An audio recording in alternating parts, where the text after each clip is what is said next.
On ne voit généralement pas la Finlande faire la une des actualités lorsqu'il s'agit d'aider l'Ukraine. La Finlande a également connu des problèmes avec la Russie, ce qui est logique puisqu'elle possède la deuxième plus longue frontière européenne avec ce pays, après l'Ukraine. Mais il semble que la Finlande ait finalement décidé de se salir les mains en aidant directement l'Ukraine à mettre fin à la guerre. Comment? Creusons un peu. Tout d'abord, vous devez comprendre pourquoi le conflit entre l'Ukraine et la Russie a duré si longtemps. La guerre en Ukraine est l'un des conflits les plus meurtriers du XXIe siècle malgré sa durée relativement courte jusqu'à présent. Cela pourrait s'expliquer par l'utilisation d'un mélange de technologies anciennes et nouvelles par les deux camps du conflit. Alors que la Russie avait initialement l'avantage technologique, grâce à son armée plus nombreuse et plus avancée, l'Ukraine a fait des merveilles pour rattraper et dans certains cas dépasser grâce aux dons de l'OTAN. Cependant, tout au long de la guerre, il y a eu une certaine cohérence étrange quant aux armes que l'Ukraine a reçues de ses alliés occidentaux.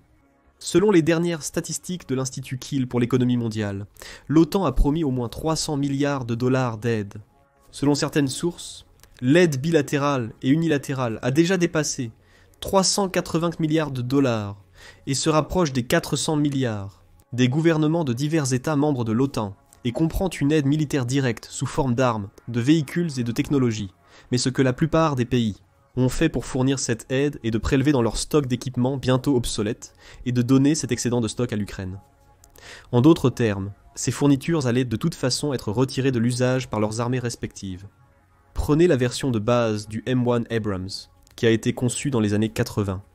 Les chars donnés à l'Ukraine sont des M1A1 et M1A2 plus modernisés qui sont quelque peu comparables aux meilleures versions que les États-Unis gardent exclusivement pour leurs propres forces armées. Cela pense qu'a été réalisé en sortant environ 3500 vieux chars de stockage et en les rééquipant avec de nouvelles pièces. Le résultat, un M1A1 Abrams à la Frankenstein, fabriqué spécifiquement pour l'exportation vers l'Ukraine. Cette folie a une méthode. Donner des chars neufs impliquerait de les commander et construire, et l'armée américaine ne renoncera probablement pas à ses unités actives. Le même principe s'applique aux avions que l'Ukraine a reçus au cours de l'année passée.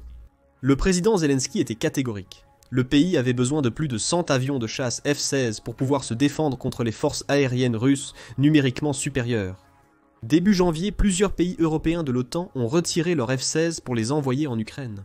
Ces derniers n'ont été donnés que parce qu'ils étaient remplacés par des F-35 dans les pays donateurs. Le F-10I n'est plus si moderne, car les avions donnés à l'Ukraine ont nécessité plusieurs modifications pour pouvoir accueillir les nouveaux systèmes de surveillance et les armes que l'OTAN a fournies. Revenons maintenant à la manière dont les pays nordiques vont procéder différemment. Durant l'été 2024, la Finlande a annoncé un changement de cap.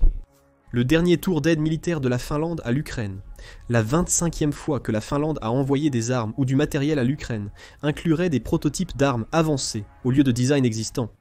L'annonce provient du chef des armes de la force de défense finlandaise, Mikko Heiskanen. Selon Heiskanen, la Finlande enverra des projets top secrets en Ukraine pour des tests réels. La force de défense finlandaise déclare que l'expérience acquise en Ukraine contribuera à façonner les derniers équipements finlandais. En retour, cela devrait accroître la demande pour ces armes d'autres pays, renforçant les perspectives de la Finlande de devenir un important fournisseur d'armement pour l'OTAN et au-delà. En raison de la classification des projets, nous ignorons ce qui est envoyé à l'armée ukrainienne et en quelle quantité. Le libellé du rapport de Heiskanen mentionne que le dernier lot de dons servira les intérêts de l'armée ukrainienne et finlandaise. Cela signifie probablement que la Finlande a déjà envoyé en Ukraine tout le stock d'équipements de rechange ou obsolètes dont elle pouvait se passer sans difficulté. Cela pourrait toutefois ne pas être si mal. Cela implique que l'armée finlandaise utilise principalement des armes plus récentes, estimées suffisantes pour faire face à une éventuelle agression russe. La deuxième raison pour laquelle la Finlande n'envoie probablement pas ses propres armes est le manque de familiarité de l'Ukraine avec celles-ci. Selon le réseau de recherche ukrainien New Geopolitics, l'Ukraine accepterait volontiers toute arme et système de l'époque soviétique, mais devrait être plus sélective avec les équivalents de l'OTAN. L'armée ukrainienne étant structurée et équipée selon d'anciens modèles soviétiques, ses soldats sont formés pour les utiliser. Cependant, cela ne s'applique pas encore aux systèmes occidentaux modernes. Un don d'armes occidentales implique que l'armée ukrainienne doit prendre le temps de former à nouveau ses troupes pour les utiliser. Cela leur coûterait trop de temps et d'initiative dans la guerre, surtout alors qu'ils sont pleinement engagés, à essayer de repousser une grande offensive russe. Troisièmement, nous devons revenir au début du rapport du chef de la défense finlandaise. La Finlande n'envoie ni ancien équipement ni matériel existant. Elle envoie des prototypes d'armes futures. La guerre en Ukraine est l'une des rares occasions pour les pays occidentaux de voir comment leurs armes se comportent sur un terrain de jeu relativement équilibré. La guerre contre le terrorisme a impliqué de nombreux pays de l'OTAN déployant leurs forces au Moyen-Orient. Cependant, ils avaient un avantage technologique militaire significatif sur l'Irak et l'Afghanistan, où les talibans et les insurgés utilisaient surtout des systèmes de l'ère soviétique non modifiés. Les États-Unis avaient une domination aérienne quasi totale sur ces pays, surtout en Afghanistan qui n'avait presque aucune défense aérienne. En Ukraine, la situation est très différente. La Russie est reconnue pour posséder certains des systèmes militaires les plus avancés au monde, notamment en termes de défense anti-aérienne et d'artillerie à longue portée. L'artillerie autopropulsée russe a un taux de tir presque 2 fois supérieur aux modèles occidentaux actuels. Même s'ils ne sont pas aussi efficaces en termes de précision ou de puissance de feu pur, la Russie peut compenser cela par le nombre pur et simple. Selon certaines estimations, la Russie peut produire annuellement plus de 3 millions de munitions d'artillerie. D'autre part, l'ensemble de l'OTAN ne pourrait rassembler qu'un peu plus d'1 million d'obus à envoyer en Ukraine en un an, en se basant uniquement sur la nouvelle production et l'approvisionnement de divers pays du Sud global. Envoyer davantage puiserait dans les stocks occidentaux existants, qui mettraient des années à se reconstituer. La comparabilité technologique entre la Russie et l'Ukraine dans certains domaines rend les champs de bataille ukrainiens très utiles pour les analystes occidentaux. Comparer la théorie à la réalité est essentiel pour mettre en valeur les armes occidentales qui excellent dans la guerre moderne. Mais encore plus important, cela peut mettre en lumière la technologie, ou l'équipement qui est moins utile que ce que son coût et son investissement impliquent. La guerre par drone illustre bien ce phénomène. La Russie et l'Ukraine ont développé des systèmes utilisant de petits drones commerciaux, initialement conçus pour la vidéo ou l'agriculture, comme base de drones militaires. Ces drones initialement destinés à la photographie professionnelle ont joué un rôle crucial en offrant aux officiers militaires un œil dans le ciel qui coûte moins de 1000 $ pièce, un prix si bas qu'il est pratiquement inconcevable dans l'industrie militaire américaine. Les drones agricoles ont été réaffectés par l'Ukraine en ce qu'on appelle le drone vampire ou Baba Yaga. Au lieu d'équipements de fertilisation, ces drones transportent désormais des obus de mortier et des mines, qu'ils larguent directement sur l'infanterie ennemie ou les fortifications. Les drones révolutionnent les stratégies de guerre modernes, en apportant une surveillance et une réponse en temps réel quasi instantanée. Cela a entraîné que les systèmes d'artillerie tractés comme les obusiers de l'époque soviétique, que les deux côtés de la guerre utilisent, ne sont utiles qu'en nombre significatif. Les obusiers doivent être déployés, tirés, puis être démontés avant de bouger. Ce processus est long, ce qui en fait des cibles vulnérables si l'ennemi utilise des drones pour les localiser. Avec des drones modernes, dotés d'une excellente vision nocturne et détection infrarouge, les armes stationnaires ont peu d'endroits pour se cacher. Pour rester pertinents dans la guerre du futur, il y a 2 voies possibles de progrès pour ces armes. Ils nécessiteront un camouflage avancé ou une capacité de frappe éclair. Les Suédois développent des systèmes avancés de Barracuda ACAMO en Ukraine pour gérer le premier aspect. Les systèmes HIMAR sont un excellent exemple de ce dernier. Le lance-missile anti-aérien autopropulsé peut se déplacer rapidement après avoir tiré une salve. Compte tenu du fait que l'armement moyen d'un HIMAR ne passe qu'1 minute et demie dans l'air, la Russie n'a pas assez de temps pour à la fois répondre aux missiles et repérer le camion qui l'a tiré. Compte tenu de toutes ces améliorations, quelle est la contribution de la Finlande à cet égard ? L'agence de presse officielle et le ministère de la Défense restent silencieux sur le sujet. Comme les projets sont encore en phase de prototype, il faudra probablement attendre des années pour plus d'annonces, sûrement après la fin de la guerre en Ukraine. D'une manière ou d'une autre. Mais nous pouvons chercher quelques indices entre-temps. Le plus grand fabricant d'armes de Finlande, du moins sur le plan national, est Patria. C'est un entrepreneur de défense majoritairement détenu par le gouvernement finlandais. Les autres 49,9 étant détenus par le groupe de défense norvégien Kongsberg Defence and Aerospace, car Patria a été responsable pour la livraison de systèmes modernes au secteur de la défense nationale en Finlande et à l'international. Certains de ces systèmes ont même été vus sur les champs de bataille ukrainiens. Le premier exemple, c'est le Patriot AMV, ou véhicule modulaire blindé, un véhicule multirôle 8x8. L'avancée majeure des conceptions de Patriot est sa capacité à intégrer divers systèmes d'armes et technologies. Selon la configuration, l'AMV peut servir de véhicule blindé pour le transport de troupes, le soutien d'infanterie ou le soutien médical. Pour cela, il existe des variations du châssis que l'AMV peut utiliser. Les modèles à toit haut servent au commandement et au transport, alors que ceux lourdement armés sont destinés à l'attachement de systèmes d'armes. 50 AMV dispose également d'un système de blindage plus robuste, conçu pour résister à la plupart des mines anti-chars courantes, comme les omniprésents TM-62 que l'Ukraine et la Russie ont utilisés tout au long de la guerre. Patria a exporté ses conceptions de AMV en Pologne, les modifiant pour réduire l'armure, mais ajouter des capacités d'opération amphibies. L'un des moyens d'améliorer ce système AMV repose sur les échecs préalables de l'artillerie tractée. En particulier, Patria fabrique également un obusier tracté de 155 mm, avec un taux de tir élevé de 6 coups par minute, et une capacité à se propulser sur de courtes distances grâce à un moteur diesel intégré et une plateforme à roues. Patria a déjà expérimenté le montage de l'obusier sur un châssis de char soviétique T-55.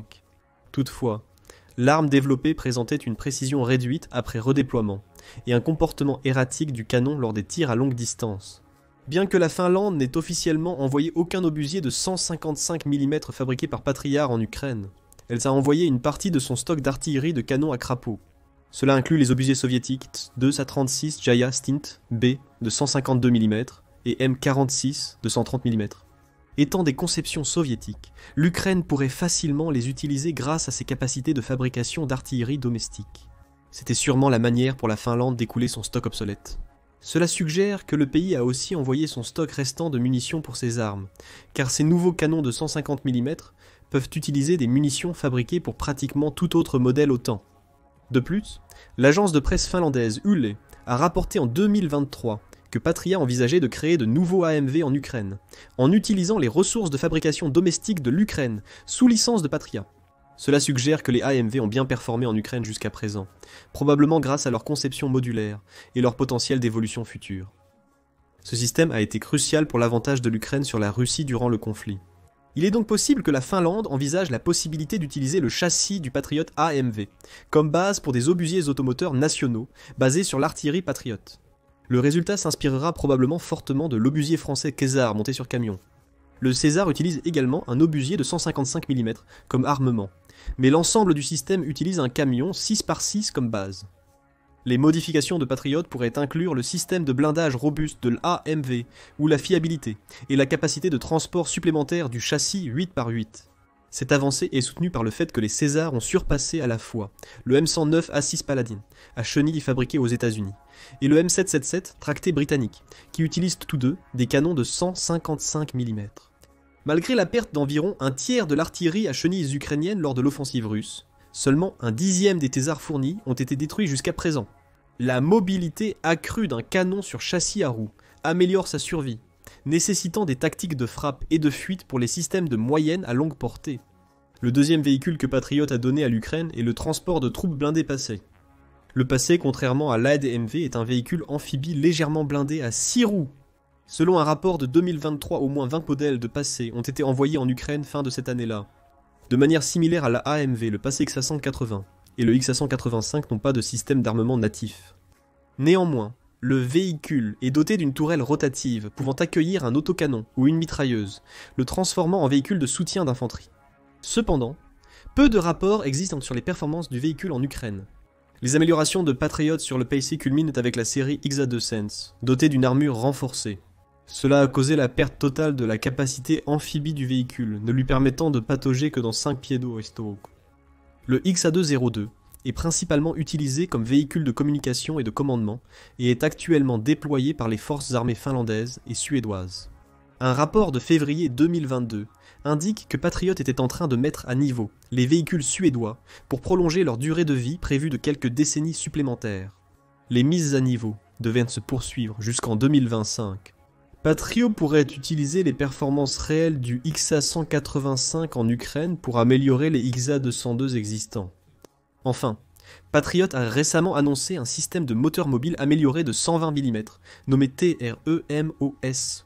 Le TREMOS intègre des mortiers lourds, traditionnels, dans un système de chariot modulaire, semblable à ceux utilisés par les AMV montés sur un camion militaire. Le système TREMOS serait compatible avec les véhicules 4x4, 6x6, 8x8 et même les véhicules à chenilles, grâce à sa capacité améliorée de réduction du recul, améliorant ainsi la stabilité du camion et réduisant légèrement l'usure. Une des caractéristiques du TREMOS est sa capacité à frapper et fuir, lui permettant de tirer après seulement 1 minute de préparation et de partir immédiatement après le dernier tir. Il aurait potentiellement pu être inspiré par des améliorations apportées aux systèmes existants, et est, en un sens, une reconnaissance que ce type de technologie s'est avéré le plus utile dans la guerre en Ukraine. Mais pourquoi un véhicule futuriste importe-t-il si le problème de l'Ukraine est dans le présent? Tremor devrait entrer en production début 2025, compte tenu du fait qu'il est devenu très improbable que la guerre se termine prochainement. La Finlande pourrait commencer à produire activement le système dans le seul but de l'envoyer immédiatement en Ukraine. Cela pourrait ne pas être une pure conjecture non plus. Dans un rapport de juin 2024, le ministère finlandais de la Défense a suggéré l'envoi de prototypes en Ukraine. Cela pourrait inclure des précurseurs ou des prototypes du TREMOS.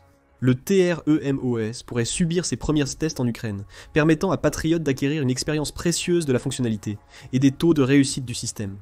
Rappelez-vous, la Russie possède certains des systèmes défensifs les plus robustes au monde et est le voisin direct de la Finlande.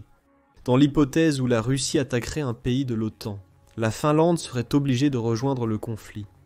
De plus, Iskinen a indiqué que certaines capacités de production d'armes domestiques pourraient être réorientées pour fournir plus d'armes à l'Ukraine. Iskinen a souligné que cela nécessiterait une volonté politique et un financement du gouvernement finlandais, l'actionnaire majoritaire du Patriot Defense Group. En somme, le gouvernement finlandais contrôle à la fois le fabricant d'armes et les moyens d'en envoyer davantage en Ukraine, bouclant ainsi la boucle. Étant donné la détérioration des relations entre la Finlande et la Russie ces dernières années, le gouvernement finlandais pourrait être encouragé à prendre des mesures plus agressives et publiques. Dès le début de la guerre en Ukraine en février 2022, la Russie a semblé tenter de saper le gouvernement et l'économie de la Finlande. Selon un rapport de la British Broadcasting Corporation de novembre 2023, des responsables finlandais ont déclaré que la Russie tentait d'inonder la frontière russo-finlandaise en faisant passer des migrants illégaux de Syrie, d'Irak et du Yémen du sud de la Russie vers la Scandinavie. En réponse, en 2024, la Finlande a fermé la plupart de ses frontières avec la Russie et a promulgué une loi pour bloquer les demandeurs d'asile russes. La nouvelle loi finlandaise, qui contredit ses engagements internationaux en matière de droits de l'homme, est une réponse publique à ce que la Finlande perçoit comme les tentatives de la Russie de la saper. Fin 2023. La Russie avait déjà passé le flambeau de la rupture des relations, en refusant de renouveler un accord frontalier avec la Finlande, qui était en place depuis 2012. La tactique de guerre hybride que la Russie emploie avec Stikaflyler à l'intérieur de la Finlande est en fait une réponse directe à l'adhésion de la Finlande à l'OTAN, en 2023, qui est elle-même une réponse à l'annexion de la Crimée par la Russie en 2014 et à l'invasion complète de l'Ukraine en 2022.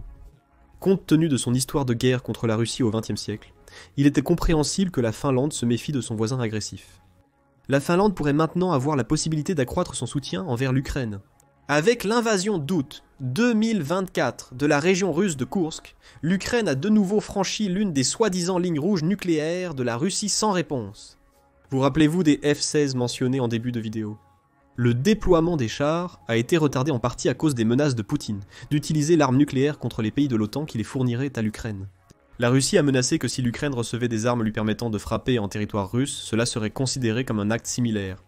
Puis est venue l'incursion de Koursk, et la réponse de la Russie a pris du temps pour prendre de l'ampleur. L'Ukraine a déjà mené des attaques de drones à grande échelle contre Moscou, occasionnant toutefois des dégâts mineurs. La Finlande et la Suède ont déjà commencé à envoyer une partie de leur équipement le plus moderne en Ukraine. Si la Finlande décide qu'il est temps pour la Russie de quitter l'Ukraine, les étapes sont claires. Mobiliser la production d'armes domestiques, pour livrer des armes plus modernes à l'armée ukrainienne. Cela va-t-il se produire? Des tests de prototypes en Ukraine suggèrent que c'est probablement le cas. Ensuite, la Finlande et l'OTAN doivent continuer à chercher des moyens de pousser la Russie à se soumettre. Mais qu'en pensez-vous? Jusqu'où la Finlande est-elle prête à aller contre la Russie? Quelles autres armes la Finlande pourrait-elle envoyer à l'Ukraine? Faites-le nous savoir dans les commentaires ci-dessous, et merci de nous avoir regardés. Allez maintenant vérifier que la Biélorussie en a assez de la Russie. Sortez, ou cliquez plutôt sur cette autre vidéo.